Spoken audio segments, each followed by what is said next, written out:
Bismillahirrahmanirrahim. Assalamualaikum warahmatullahi taala wabarakatuh. Bersama saya di page Awal Islamika untuk meneruskan lagi mendengar cerita daripada sehari sebuah kisah bersama Rasulullah sallallahu alaihi wasallam pada setiap hari Rabu di page Awal Islamika. Jadi insya-Allah pada hari ini tajuk yang akan saya baca adalah bayi yang membawa tuah. Muhammad sallallahu alaihi wasallam dibawa pergi meninggalkan kota Makkahul Mukarramah. Halimah dan suaminya meneruskan perjalanan pulang. Mereka berasa ragu-ragu kerana perjalanannya panjang. Kiranya jarak daripada kota Mekah ke Badiah, iaitu rumah mereka, sangat jauh. Jadi kerana apa mereka bimbang? Kerana keldainya lemah dan untanya sudah kehabisan susu. Dengan semua masalah yang ada, mereka tetap meneruskan perjalanan. Tidak berapa lama kemudian mereka pun berhenti berehat. Seperti mana kita pun sendiri bila kita bermusafir ke tempat yang jauh, kita juga akan berhenti di beberapa tempat untuk recharge semula tenaga kita, untuk kita ambil tenaga untuk meneruskan perjalanan kita. Baiklah, bayi juga perlu minum susu yang banyak supaya sentiasa sihat. Oleh itu, Halimah juga harus mendapatkan makanan yang cukup. Tetapi bagaimana untuk mereka mendapatkan makanan yang cukup dan berkhasiat? Sedangkan sepanjang perjalanan mereka itu adalah suasana yang padang pasir, di mana sukar untuk mereka mendapatkan makanan. Halimah akan berasa sungguh gembira jika unta yang tua itu dapat mengeluarkan susu. Suami Halimah iaitu Harith ingin memerah susu unta itu. Beliau tetap akan bersyukur sekiranya unta itu dapat memberikan sedikit susu. Seperti kita maklum, bila kita dalam keadaan yang terdesak dan mengharapkan sesuatu, walaupun sedikit, kita pasti berasa sangat bersyukur. Jadi itulah pengharapan antara Halimah dan juga Harith, suami beliau, mengharapkan susu pada unta itu untuk memberi sedikit tenaga pada mereka untuk meneruskan perjalanan. Tetapi apa yang berlaku sangat menakjubkan. Susu melimpah keluar daripada unta itu. Harith terus memerah sehingga bekas di tangannya dipenuhi susu dan hampir melimpah keluar. Nampak tak ajaibnya kuasa Allah Subhanahu Wa Taala?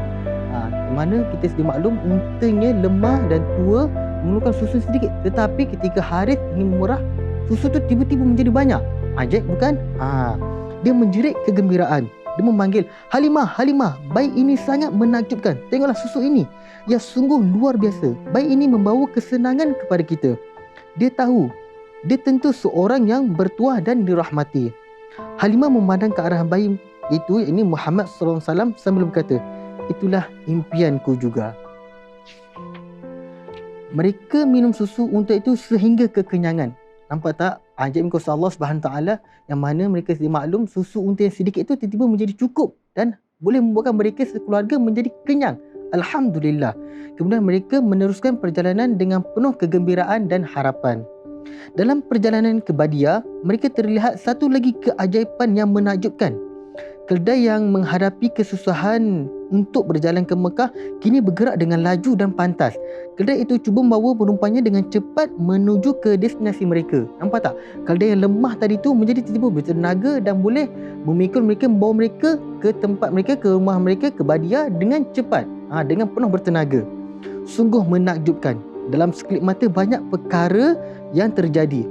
Susu Halimah menjadi semakin banyak. Unta tua itu pula mengeluarkan susu dan cukup untuk keluarga mereka minum, dan keldai yang lemah menjadi kuat dan cergas. Nampak tak ajaibnya kuasa Allah Subhanahu Wa Taala? Apakah maknanya semua ini? Pasti disebabkan bayi yang bernama Muhammad sallallahu alaihi wasallam itu yang bakal menjadi seorang nabi, walaupun tiada seorang pun yang mengetahui pada ketika itu. Halimah dan suaminya tiba di rumah tanpa sebarang masalah. Kini Muhammad sallallahu alaihi wasallam berada di Badiah di bawah asuhan Halimatus Sa'diyah. Nampak tak tuan-tuan puan-puan, hadirin-hadirat sekalian? Ajaibnya kuasa Allah Subhanahu Taala dengan kelahiran seorang bayi, ini Muhammad sallallahu alaihi wasallam, membawa kebahagiaan ke muka bumi ini, membawa rahmat dan nikmat kepada alam ini. Jadi insya-Allah itu saja kisah saya pada hari ini. Insya-Allah nantikan episod seterusnya bersama saya di page Awal Islamika pada setiap hari Rabu. Insya-Allah. Assalamualaikum warahmatullahi taala wabarakatuh.